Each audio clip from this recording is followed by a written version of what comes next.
So they'll be calling you a radical. Back to the Toronto fucking nightmare. The plane that goes down, Operation Ajax on fucking chemo. So the Pickering, which is in my top 10 worst nuclear, Indian Point announced they're fucking closing today, and they're doing it as quick as 2021. $2.3 billion say cleanup. So take one down, pass it around. But this needs to, you know, I'm going to do a series of videos because they have to get the tag so people can find it and research. So this is important. I'm getting all kinds of information out of Ontario. Now, stay with me. The plane shot down, a lot of those were anti-Iran, you know, nuclearism. The University of Waterloo, outside of Toronto. Now, stay with me. What are the fucking odds on this? Mistake. As you know, I've heard it say it a million times. Okay. Pickering nuclear generator, which had an accident in 1983. It had an accident in 1983. Split rods. It had an accident in 1983. This is important. So right after the plane goes, what are the odds? What are the odds? There's a warning issued. A nuclear accident warning. Now those, I know how the protocol works. And everybody says, how do I get on the list? There goes the warning. You're on the list. You're already on the list. Now the sirens, they took all the sirens down in SoCal. And the evacuation protocol. So the warning was off. At what time? At 1?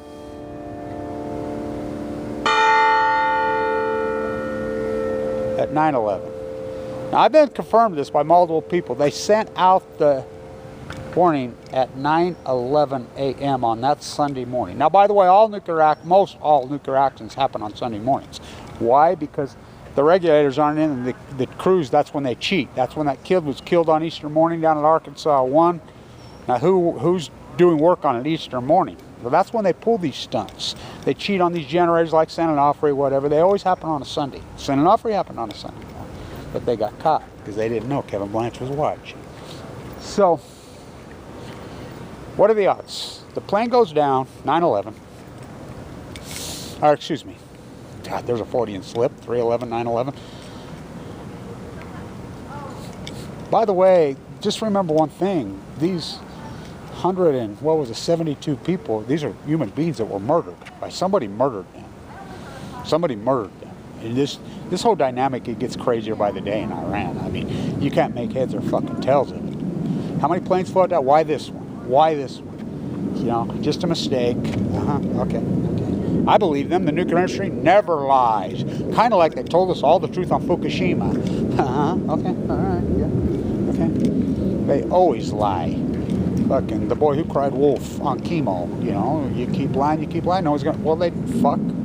Are they lying on this one? I don't know. But when the warning goes out at 9/11, and I know the protocol, it isn't just some guy punches a button gets the warning now, or is it? Just like at Chernobyl. Oh, I like all these assholes tell me, well, oh God, there's no way the CIA, but you know nothing about the fucking Cold War. Nothing about the Cold War. One, how the fuck do you know? I mean, that's a very explored thesis that a lot of very smart people around the world, the very connected fucking people, believe that's exactly what happened. Punched the button, didn't work. Why would they send this out at 9/11 on a Sunday fucking morning? What? And I want you to do the statistical probability. What are the odds of this plane being Waterloo University, Toronto, and the Pickering? You know, for a nuclear warning to go out like this, you know how often it happens? I can only recall a handful in my entire fucking life. In fact, I think I remember maybe 3 full-blown out warnings. So they just punched the wrong button, huh? Just another mistake. Two of the biggest mistakes. So much more to this fucking story. So I've got all kinds of people, boots on the ground with Geiger counters all over Ontario, you know, sending me data. I have some people that say they've spiked. I have other people that say they have not. That's the thing with Geiger counters. Your NSAT, you have to do so many fucking studies. It's just like Fukushima. Take a Geiger counter into the fuck. I can't even tell you fucking anything in Fukushima. Number one, how you can test for something you don't even know what the fuck it is. You know, Pacific Ocean's fucking dying dramatically. Salmon collapsed, fucking ocean, you know. And this is important too, that I get this up. So we have a sixth branch of government, Make It So. Now, you know, Make It So is the terminology that Cartwright used, who's the Joint Chief of Staff, inside the Situation Room to radiate the USS Reagan standing at Fukushima. I guess that's a Star Trek term. Well, guess what? We have a sixth. We don't have Air Force, Navy, you know, Marines. What are the other ones? Army. You know, isn't there 5? Coast Guard, whatever, you know. I mean, the military complex is at a fucking control post 9/11. We have a new one. We have a sixth branch of military now. For real, they anointed the fucking new general. The space. Think about that. The infrastructure is completely destroyed in this fucking country. We don't have any money for anything. We're reeling out of control in fucking debt. We need money for so many different fucking things in this country. There you go, lightning. You know how many billions of dollars each one of those F-35s fucking cost? You Google it. Google militaries, and every single fucking empire who's ever raised up, this is how they end. They get so fucking militarism crazy. You can go back to every fucking major empire. This is the end of them. This is how they go down. And we're gonna fucking put a military in space. Star Wars. And by the way, anybody that thinks that Bush is not fucking right, Trump is not Bush. Well, Obama is too.